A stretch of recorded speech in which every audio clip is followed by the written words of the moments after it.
Okay. This always takes a few minutes. And we're live. Great. I'm always afraid of that bit where before it tells me that I'm live, sometimes I am live. So I have to be very careful not to do anything awful. Anyway, hello, good afternoon. How are you all doing? And welcome once again to the How to Stay Sane in a Pandemic webcast. We are now broadcasting live on Twitter and on YouTube and on Facebook. So come on in. I can see people logging on in. So come on in and sit down. I hope you have a comfy chair and maybe something to drink if that's what you fancy, and enjoy the next 30 minutes or so. I also want to welcome people who will watch this broadcast back at a later stage, because I know a lot of people do that. So you're also very welcome whenever you're watching this. And finally, I want to again welcome listeners to Dublin South FM, because this webcast is now broadcast on Saturday afternoon at 3:30 as a radio programme called How to Stay Sane in a Pandemic, needless to say, on Dublin South FM. So if you're listening on Dublin South FM, I'm delighted to have your company also. Again, as I say every week, if you do enjoy these broadcasts, you could do me a great favor by spreading the word, sharing the links on Twitter and on Facebook. And I will put this episode up tomorrow on my website, where it will join all the other previous episodes of the webcast. And so you can watch back any of the previous ones anytime you want to. And also you can feel free to share the links there as well. All of that would be great. So this week, I am delighted to welcome this week my friend and somebody who's become a bit of a Twitter legend, I think, in the last year or so, medical and health journalist and altogether kind of sound woman, Shannon. June, how are you doing? Hey, Barbara, how are things? So nice to be here. Thanks a million for inviting me. It's great. Not at all. And it's great to see you. And I'm looking forward to our conversation, because you are somebody who has been, I think, for a lot of us, a kind of a go-to voice in the last 12 months, because a lot of us have started to tune out of watching the NEFIT briefings or kind of paying close attention to, announcements made. And we are relying on sound journalists like yourself to give us the headline and give us the what is going on. But before I talk to you about how that has been for you personally, I want to talk about children's shoes, because this is something that I think was exercising a lot of people, and it has to be said, mainly women, on social media in the last number of days. And I think we've had a breakthrough. First of all, tell me what the problem was about children's shoes and bring us up to speed. Okay, so it was actually a pediatrician in Cork, Dr. Niamh Lynch, who spoke about it in to a number of places, and she was raising the issue that children who don't have proper shoes, because you can't buy shoes, and they're not basically children's shoes are non-essential items according to government. We didn't know how to measure our kids' feet. Children, as they tend to do, were getting bigger, their feet were getting bigger, and shoes were too small for them. So Dr. Lynch raised this issue, and she's so right, because it's the same with my 5-year-old Clodagh. So we got her a pair of school shoes in September. They're too small for her now. Her runners that she normally wears way too small for her. So I got a lend, because I can't measure her feet. I don't know how to do it. And she's got a very wide foot. I could guess, but then you guess and you send it off, order them online. You've got to wait for them to come. A good pair of shoes, kids' shoes, will cost anything between 30 and 50 euro for a good pair. And then you wait for them to come, and they're too small, or they're not sparkly enough. You're dealing with a 5-year-old here, so you've got to think of all these things. So too much hassle. So my friend of mine, I'm very lucky, I've got the best friend in the world, Deirdre, gave me a box of shoes that her little girl had grown out of. So they fitted Clodagh, but they were too big for her. And actually, in the last 2 weeks, she's had loads of falls, and it's because the shoes were too big for her. Falling over her feet, and her knees were all scraped. God love her. So into Dunn's, and we got a pair for a £5 just the other day. And they fit her, because I sat her down on the ground and I tried on all these different shoes. And she has her pair, but they're not supportive. They'll have to do for now. But it's just been so frustrating, because, children grow, their feet grow. It's so essential. It's and they're developing. I mean, their feet are actually developing as well as growing. So they need, as you say, to be proper shoes that give them that support, especially for things like school. So what's happened? I mean, I know there was a lot of conversation and a lot of people talking about this online on social media. So what's happened today?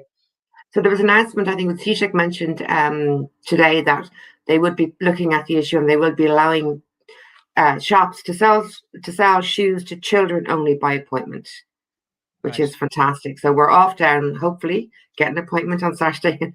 We'll go down and get her feet measured and buy 2 pairs of shoes, one for school, one for playing, and that will be it. You And know, you'll be it's just sorted out. so easy. Isn't it incredible that something so relatively simple? I mean, you're Mhm. not talking about some kind of medical procedure. You're talking about Yeah, measuring a small child's foot. But not being able to do that causes parents so much extra stress. And at the moment, I think everybody's under enough stress. yeah. It's incredible that nobody on the COVID committee, nobody in government, nobody in NEFIT saw that this was an issue. I think it comes down to government. NEFIT, you know, and that's another chat later. But you know, this is a government policy issue. This is they decide what's essential, what's not essential, and they or whoever is in charge just wasn't looking at the day-to-day realities of raising kids, of family life. Um, they're just not. It's maybe they're looking at the too broad a picture, and they're missing the day-to-day stuff. Um, and it has a lot of it has been, women, mothers who are trying to sort it. I'm not saying men aren't involved, but like, these are things that women are. I think basically what happened is it was like almost one thing too much. It's like people have gone, look, let's Yeah. fix this. It's easy enough to fix, and they've listened, which is great. I'm delighted. It's great news. But it shouldn't. Yeah. I mean, I was getting contacted by people saying, "Did you know if you ring this number, a lady will meet you, and you'll go to the car park in this park, and you'll be like it's like a covert You operation." and me. And we're back. Don't know what's happening at the moment. I just lost you there for a moment. Let me just check that I've got. Yeah, no, I'm still connected. You're okay now. Can you hear me? The whole screen Yeah, and everything went blank yeah, there for a Rose. moment. Okay. As you said, I mean, it raises an interesting question. And again, this was something that I came up against on social media, is that this shouldn't be a women's issue. It shouldn't be seen as being a women's issue, but it was almost entirely women who were raising it. And Mm. it does beg the question and make us realize that there are no women, as far as I understand, on the COVID committee, are there? It's hard to know. I'm not really sure exactly who's on that COVID subcommittee, um, so I don't know precisely the answer. But you know, we need someone who's thinking about these issues, who's thinking about the practicalities of, I mean, the fact that the vast majority of healthcare workers are female and Yeah, there was no childcare for them for the whole, we've been in this a year now, and essential childcare for essential workers just didn't exist and it still doesn't have, isn't there? that's It's incredible. absolutely bonkers that it was allowed to go on for so long, and the essential workers were frontline workers weren't given the childcare that they needed. So they were basically you'd have lots of time you'd have two parents both working in healthcare having to juggle or give up the job or things Yeah, like that. Just the which were practicalities of life. very, very basic Yeah, things. And of course, the other thing that I know there's been a lot of conversation on Twitter about has been the situation of carers. And again, I think carers are mainly women. yeah, I mean, I know there are men caring, but I think the vast majority of carers are women. And again, like they are making the point that they should be moved higher up the vaccination list because obviously, if they go down ill, well, number one, well, there's nobody to look after whoever it is they're caring for. mm, And again, it's kind of surprising that that really hasn't, I don't think, gained much traction with government as yet. yeah, yeah. It's there's a lot of stuff that isn't being thought about. You'd think there'd be a lot more stuff, a wider picture would be known by now, but it's not happening. Yeah, It's frustrating. It shouldn't be this difficult to get things like shoes. It just shouldn't. it shouldn't. No, Life you're is dead hard right. enough right now, so why make it more difficult? But I'm glad that one is fixed anyway. Yeah, yeah. Onward and upward. As I Yeah, said in the beginning, you have been reporting on the NEFIT briefings mhm, for the last 12 months. And as yeah, I also said, a lot of us have found that one of the ways that we can stay sane in this pandemic is to actually tune out for a lot of the kind of relentlessness of the figures, the numbers, the bad news, the restrictions. How have you personally found the actual sifting through all of this stuff? I mean, I know you're a bit of a health nerd anyway, so talk to me about that side, but then talk to me about on a personal level, does it kind of get to you? Do you kind of get, Jesus, I really need some good news here? So kind of, yeah, I'm a health nerd. I've been a medical journalist now for, God, more than 20 years. I'm just getting really old. But so I have a huge interest in communicating, which can at times be complex issues, in a clear manner for the public to understand. That's the thing I love.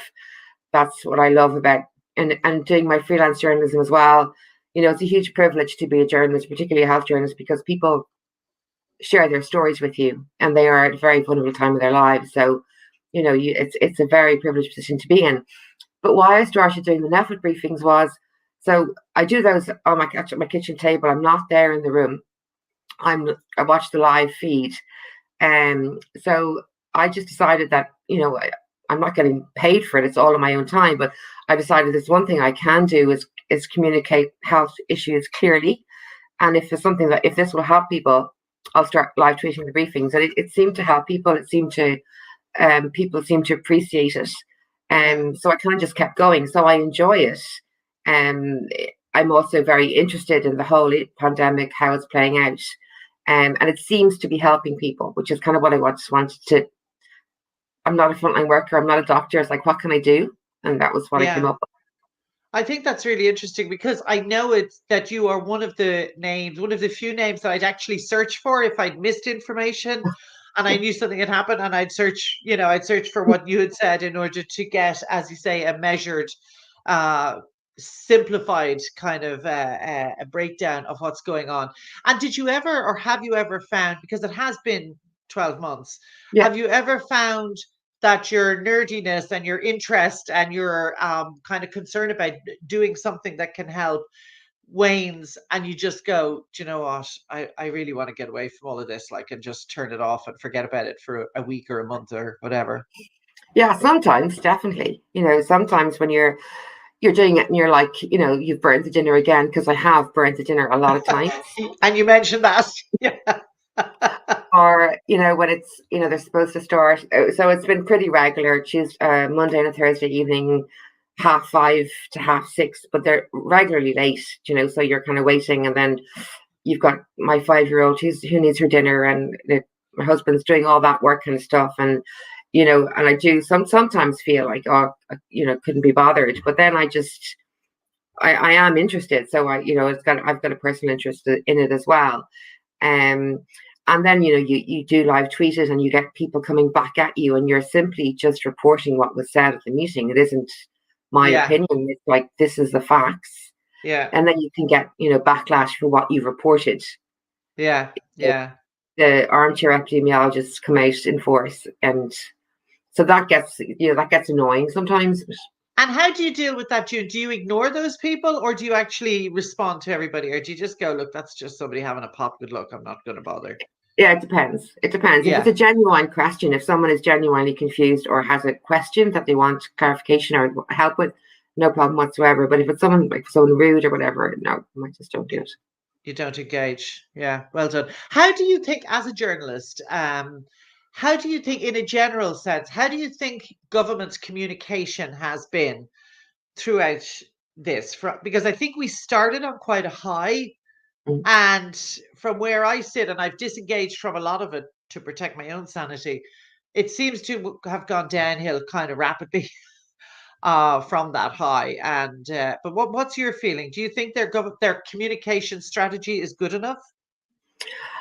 I don't think government are very clear at all. I think they need to up the game, the communications game. It's very confusing. It's very, you know, when we had these levels 3 and 3.5 there months ago, and then it was, you know, that messing with levels, that was very confusing for people. I think NEFIT are doing a brilliant communications job. They're out there twice a week, giving us the figures, giving us the numbers, giving us the stats. They're not making them up. They're there. This is what the figures are telling us. We know how many deaths, how many cases, how many ICU beds are full. These are all really important indicators for how we're doing. But I think people make a mistake, and it's a genuinely kind of confused NEFIT's role with government's role. Right. NAFID's role is to protect the public health. That's its job. And that's what it does. Of course, it cares about other people. It worries and cares about our mental health, and it tries to look at its recommendations, but its job is to keep us safe. And it gives it advice to government, and it's government's job then to either accept that advice or not And to and make balance it with the policies. other to balance Yeah, it with the other concerns around the economy and around yeah, people's yeah, ability to kind of financially stay afloat, etc., etc. yeah. So, like, NAFA, Ronnie Glynn, Tony Holland, they've been there front and centre twice a week. And I don't think the government has been as visible Right. as the NAFIT crowd. And I Yeah. would have preferred to have seen government figures more visible throughout this. When there was particular crises, you get your announcement when restrictions are being lifted, but that's about it. Yeah. Or Yeah. they're not being, you get your, okay, we're waiting for an announcement from the government buildings, and there's the podium, and it comes out and they talk about it, and they give it, a few lines of poetry, and they go back. But in Yeah. between times, we needed to hear more from them, I think. Yeah, yeah, yeah. I think the general public perception is that also as well. You've mentioned your daughter a few times there, and she's 5. And I know you've been working from home Yeah. in your real job, Yeah. um, and obviously schools were closed for quite a long time. um, Again, it comes back to number one, whether those who make the governmental decisions really have an insight into the pressure that puts on parents, where both of you are trying to work from home plus look after a young child. Mm. Talk to me about homeschooling, because I can only remember with my kids doing homework, and that was Yeah. bad enough. I can remember dreading the hour or two of homework every day. And when I thought of homeschooling, I was like, I just don't know if I'd be able to have done that at all. I think I've kind of blocked it out. The whole trauma, just like not going there again in my head. And Post-traumatic yeah, stress disorder. Yeah. definitely from Cecil. But no, I mean, I was lucky in the initial lockdown, she wasn't in school, she was in creche. So I didn't Right. have homeschooling. Now she was around and we were Yeah. working. And, Yeah. you either had a really good day and got loads of like painting and drawing and making do done, but no work done, or you Right. had a really good work day and the child was feral, fed on jellies and watching telly for 24 hours. Like you couldn't do both jobs. You just can't. Yeah. It's That's impossible. really interesting. Yeah. And then when school started and the homeschooling, initially it was kind of like, there was one good thing about it was, and it's a funny one because we would be parents going to a school for the first time with a 5-year-old who's just started school.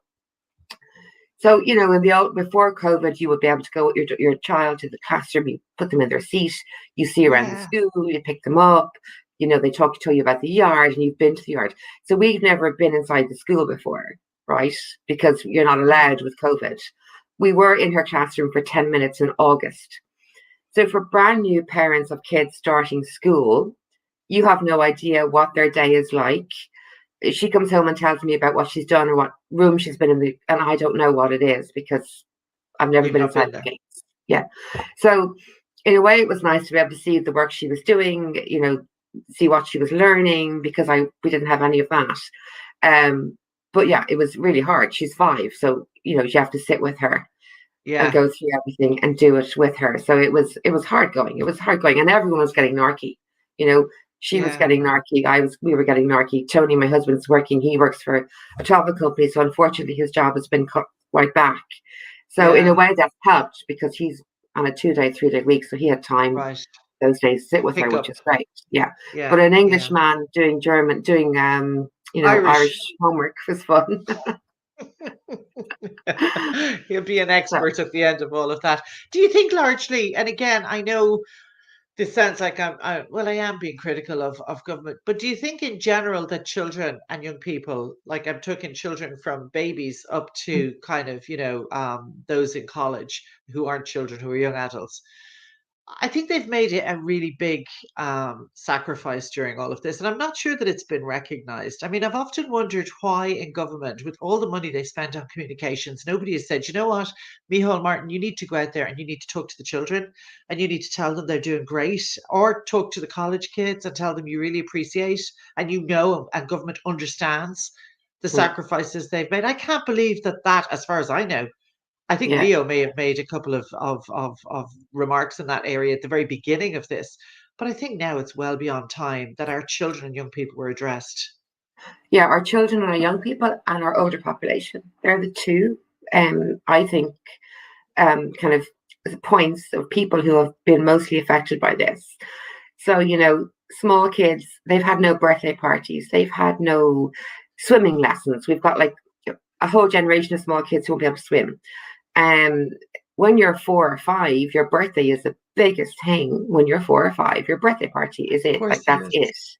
So they've had no birthday parties, no play dates, nothing for a year, okay?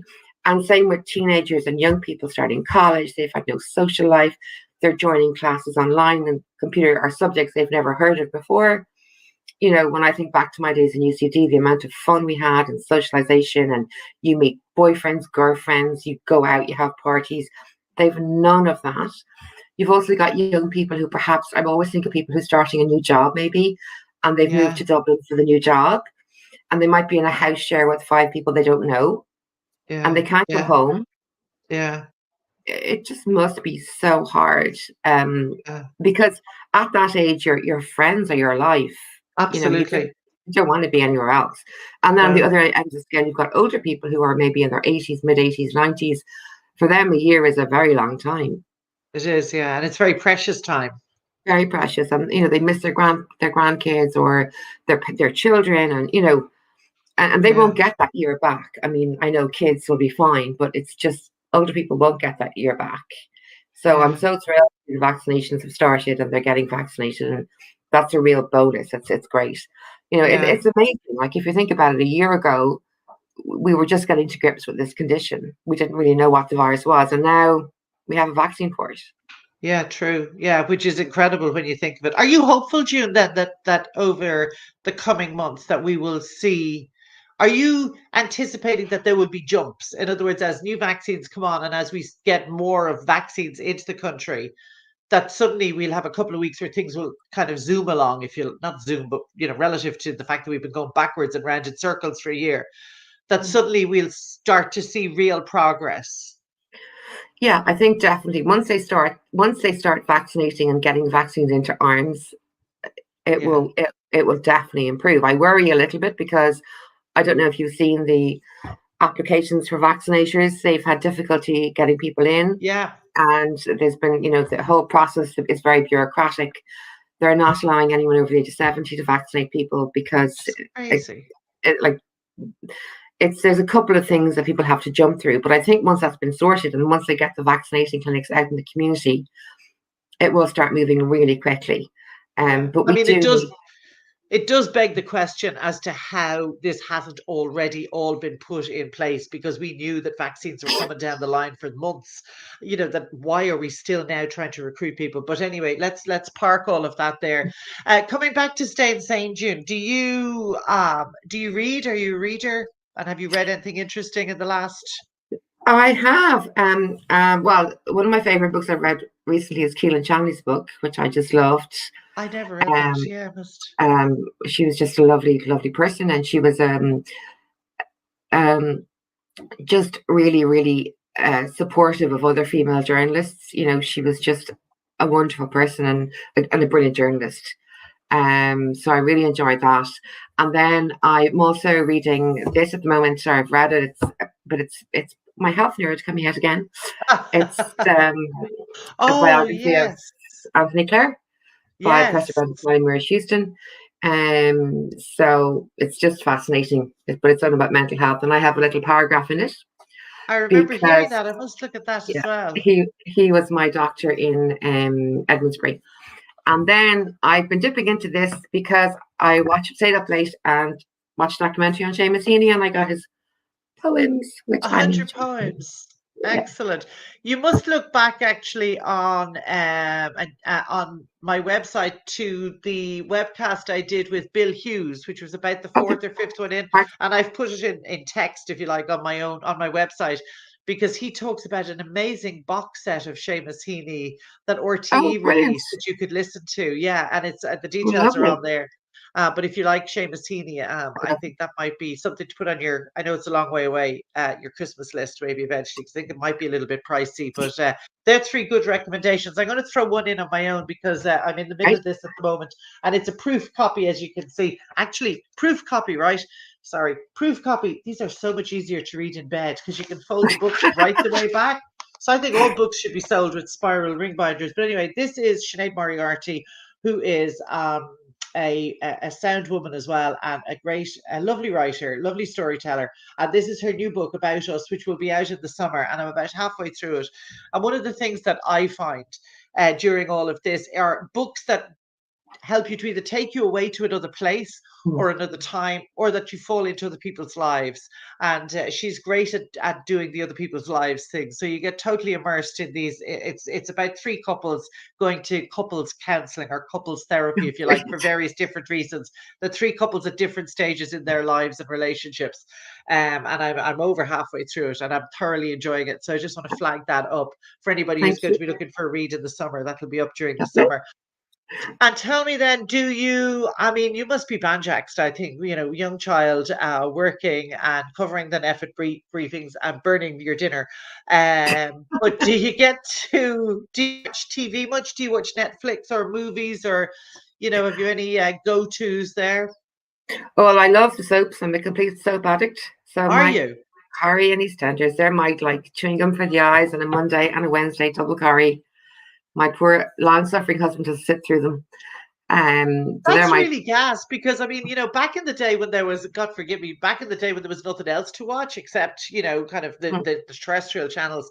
Corrie and EastEnders, Corrie in particular was something I absolutely loved. I haven't watched an episode though in years, so maybe that's worth reviewing. When maybe people it's just now, me. especially because you can watch them on the player, you don't. I was Yeah, always then they were always on at 7 or half 7, and you were putting kids to bed, but now yeah, you can watch them at any time. So that's a really good tip. hoard them. And then of course, like Netflix, there was one movie that we watched recently, and it was called. I wrote it down. Hang on now. We really enjoyed it.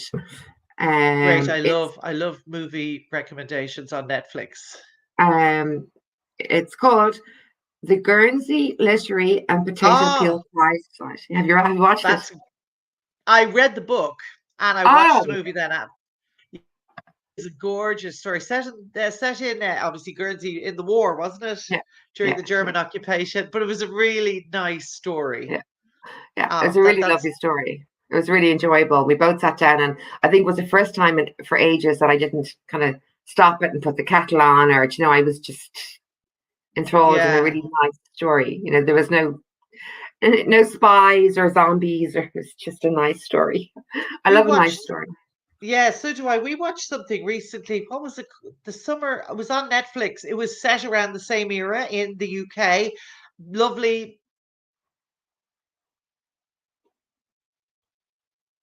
Are you frozen on me?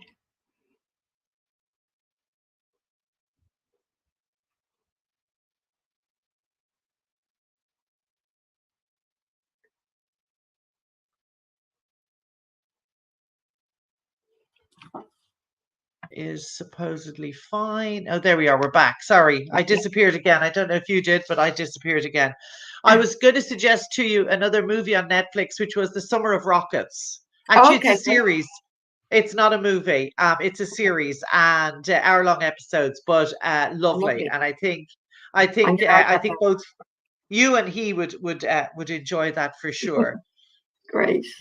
You didn't fall into Bridgerton then and get carried away Oh, I did. the Oh, I loved it. honeybees. Oh, did you? I Yeah, it love. was great. Oh, That's really oh, I candy love a good. floss, Oh, I love a good period drama. Oh, love it. Love especially when there's hot men in them. it. Mhm.